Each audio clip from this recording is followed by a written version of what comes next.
actually change it into an opportunity. I want to share with you how I became a speaker. Can I share with you how I became a speaker? You know, when people invited me to speak, it's not like I was just, confident. I was actually very nervous. When you actually Google the greatest fear in the world, it's actually public speaking. The second greatest fear in the world is death. So some people would actually rather die before they become a public speaker. And when I was getting in front of some crowds, my palms were sweaty and my knees were shaking, and I felt so nervous. But as I continued to practice, practice makes perfect. Practice makes what?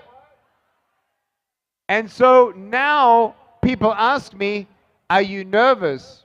I'm not, because I've spoken 3,500 times, and my largest crowd was 800,000 people. I believe one day, India, if you will allow me, you will help me set my own personal record of the largest speaking engagement in my career. I want to one day come to India and speak to over 1 million people. And I'm so thankful for the media attention and the coverage here. But I want you to know that these numbers sounded crazy when I was a kid, when I was a teenager. But I want you to know that I had many obstacles along the way. My mom and dad said, how are you going to make a career out of speaking? My mom said, how much are you going to charge them? I said, I don't know. She said, are you charging them now? I said, no. They said to me, do you know another speaker who actually makes money? I said, no. They said, do you know anything about speaking? I said, no. They said, do you have any invitations right now? I said, no. And they said, well, how are you going to get it? I said, I don't know, but I'm going to try. And so when you look at obstacles, I had no invitations. There was no YouTube. I had no website. And I tell you right now, I did old school marketing style.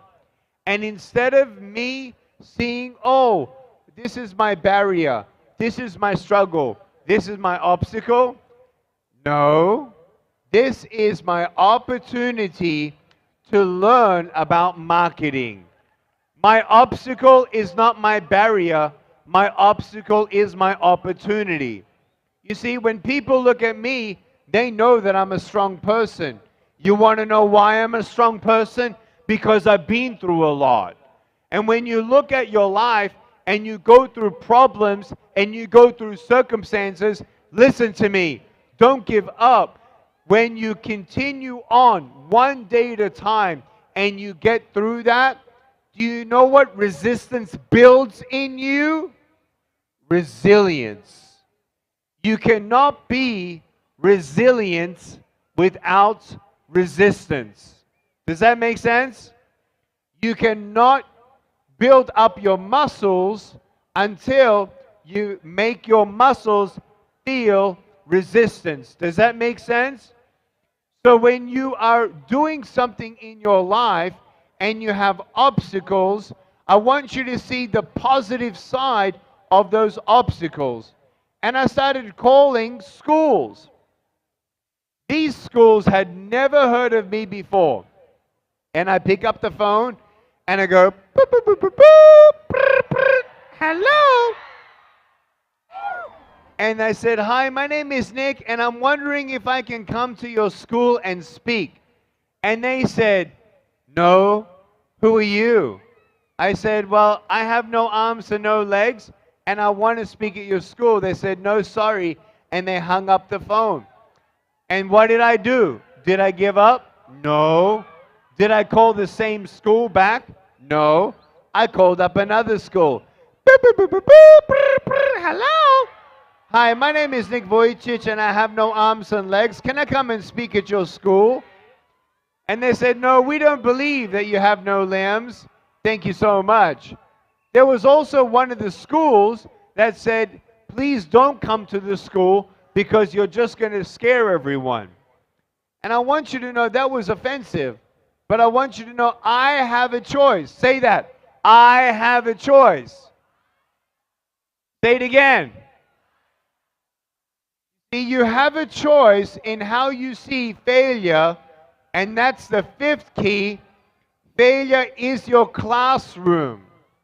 When you see obstacles as opportunities, you can't lose. When failure is your classroom, you're a winner. Does that make sense?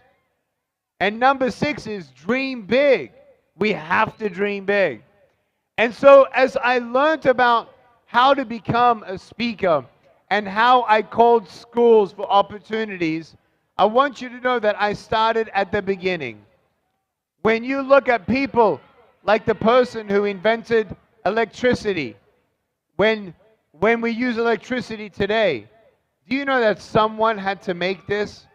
You know, someone invented airplanes and someone invented automobiles. It's amazing. What are you going to invent? You could invent something. If someone else can achieve it, then so can you. And if you're not supposed to achieve it, when one door closes, another door opens. Does that make sense? I called 53 schools and they all said no, and then I finally got my yes.